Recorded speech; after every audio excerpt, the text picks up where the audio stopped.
Why gold? Of all the countless things humanity could have chosen to measure value, seashells, salt, silver, even cattle, why did shiny yellow metal become the ultimate symbol of wealth and power? Think about it. Gold is heavy, rare, and yes, today it plays a role in technology, from electronics to space travel. But 5,000 years ago, there were no circuits or satellites.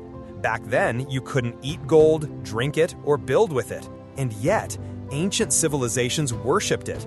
They filled their tombs with it, decorated their temples with it, and treated it as something almost divine. For over 5 millennia, from the pharaohs of Egypt to the Federal Reserve in New York, gold has ruled as the foundation of money. But here's the real mystery. Even now, in a digital age of cryptocurrencies, high-tech banking, and paper money backed by nothing but trust, gold still refuses to lose its grip on us. Central banks hoard it, nations move it in secret, investors run to it every time the world shakes. So what gives? What makes gold so special, so magnetic, that it continues to dominate human history, even when logic says it shouldn't? In this video, we're going to dig deep into the mysterious origins of gold's value.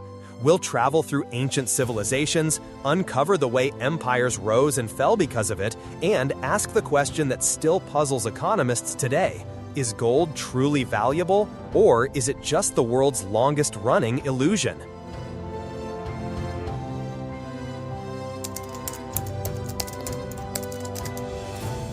Gold's story doesn't begin in banks or vaults. It begins thousands of years ago, in the sands of ancient civilizations. Take Egypt, for example. The Egyptians called gold the flesh of the gods. They believed it was eternal, indestructible, a material worthy of the afterlife itself. That's why the tomb of Tutankhamun, discovered in 1922, was overflowing with golden treasures, masks, jewelry, statues. Gold wasn't just decoration, it was a passport to immortality. Meanwhile, in Mesopotamia, gold showed up in temples and royal courts. It was shaped into jewelry, goblets, and offerings to the gods.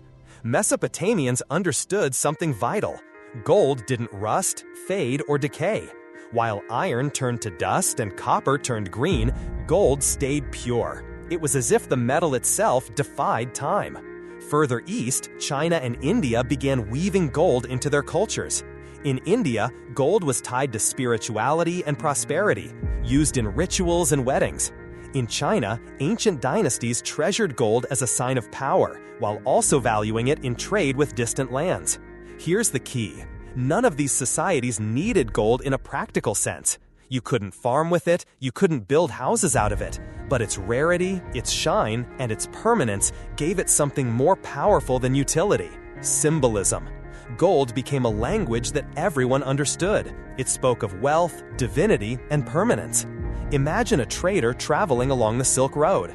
He might not speak the local language, but if he carried gold, he carried instant trust. Everyone recognized its value. This is where gold made its first great leap, from mere ornament to a universal marker of wealth. By the time empires began to rise, the world had already decided. Gold wasn't just beautiful, it was special. And soon, that specialness would transform into something revolutionary, the very invention of money itself.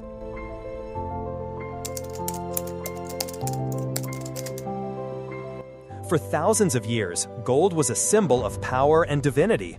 But eventually, humans made a leap that would change the world forever. We turned gold into money.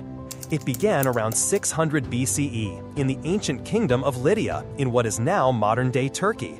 The Lydians created the world's first known gold coins. Stamped with official marks, these coins transformed trade. No longer did merchants have to haggle over the weight of raw metal or rely on barter. Gold coins were standardized, portable, and, most importantly, trusted. This innovation spread like wildfire. The Greeks adopted gold coinage, using it to fund armies, 3,000 dinars for each man in gold, build temples, and expand trade across the Mediterranean. For them, gold wasn't just wealth, it was civilization itself, the glue that held economies together. Then came Rome, and with it, the empire's iconic coin, the aureus. Roman soldiers were paid in gold, Empires were conquered with it, and taxes were collected in it.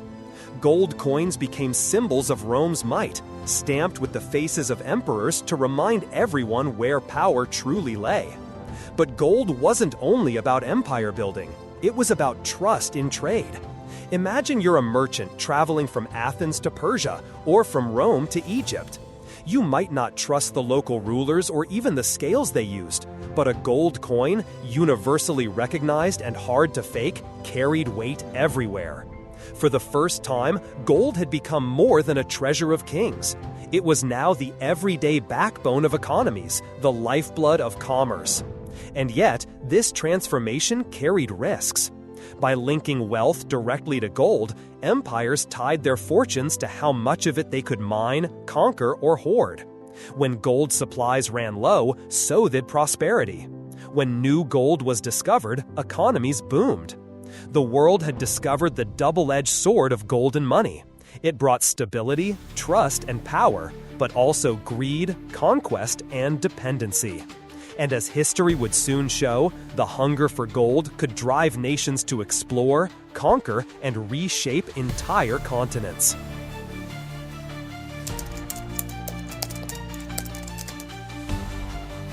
Gold didn't just shape local economies, it drove empires to conquer the world. When Christopher Columbus landed in the Americas, his letters home mentioned gold again and again. And soon after, Spain's conquistadors poured into Central and South America with one mission: find it, take it, and ship it back to Europe. The Inca and Aztec civilizations had treated gold as sacred, adorning temples and crafting intricate treasures. To the Spanish, it wasn't sacred, it was fuel for empire. Ships carried tons of American gold and silver back across the Atlantic. This wealth transformed Spain into a global superpower, funding armies, palaces, and expansion. But there was a dark side. Indigenous societies were destroyed, millions enslaved, and entire cultures wiped out in Europe's relentless hunger for gold. Other powers joined the race. The Portuguese, the Dutch, the British all sought colonies not just for land, but for resources, especially gold. Wars were fought over it, trade routes were built for it. Gold became more than money, it became geopolitics. Whoever controlled the flow of gold controlled the future. By the 18th century, the global economy revolved around colonial empires fueled by gold and silver. But even with new supplies, governments wanted stability. They wanted a system to guarantee trust in money itself. That system would soon take shape, and it would be called the gold standard.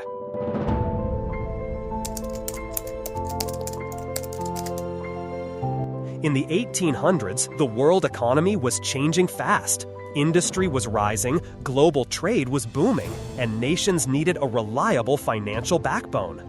The solution was the gold standard. Britain, the world's leading empire, led the way. Under this system, its currency, the British pound, was directly tied to a fixed amount of gold. Soon, other nations followed. By the late 19th century, the gold standard had become the rule of global finance. The principle was simple but powerful. Every paper note or coin could, in theory, be exchanged for gold. This created stability, trust, and predictability in trade. A merchant in India, a banker in London, and a trader in New York all knew their currencies were anchored to the same metal. But the gold standard had downsides too.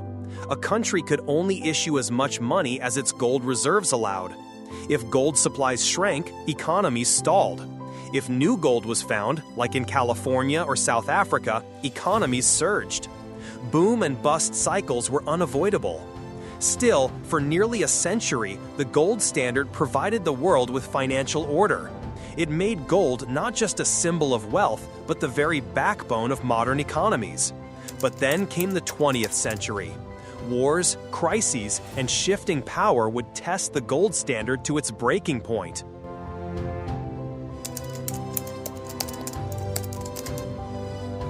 The World Wars changed everything.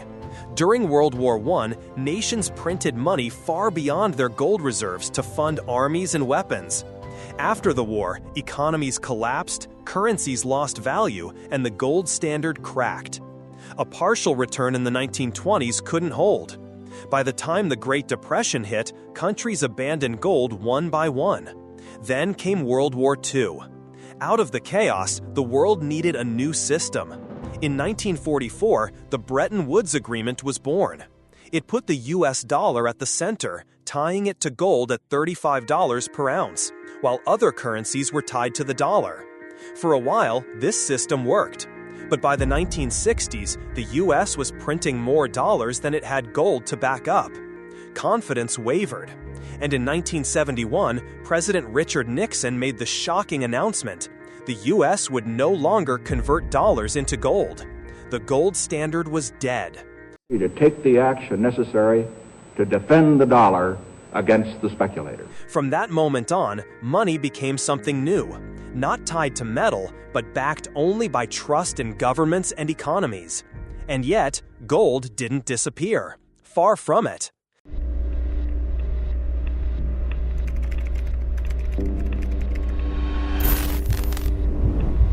Today, gold still plays a quiet but powerful role. Central banks around the world hold thousands of tons of it in vaults. Why? Because even in a world of digital banking, gold is seen as the ultimate insurance policy. Whenever crisis strikes, wars, recessions, pandemics, investors flock to gold.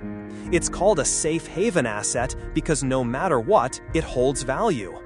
Gold also has new importance in technology. It's used in electronics, satellites, even medical equipment. That shiny metal in your jewelry is also quietly powering your smartphone. At the same time, gold competes with new challengers. Cryptocurrencies like Bitcoin are called digital gold, promising the same scarcity and trust without the need for vaults or mining. But unlike Bitcoin, gold has something history can't erase: 5,000 years of trust. This is why, even after losing its official role in money, gold refuses to fade.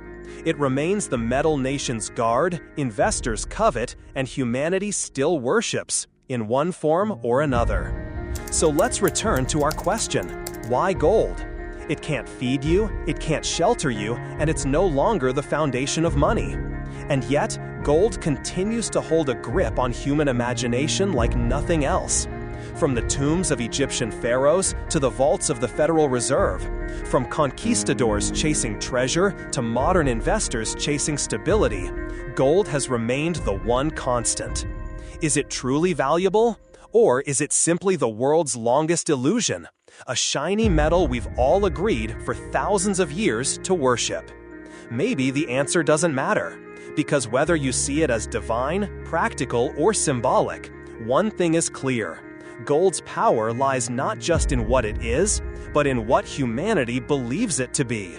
And as long as we believe, gold will never lose its crown. If you enjoyed this journey into the mysterious story of gold, let me know in the comments. Do you think gold is real wealth or just a collective illusion?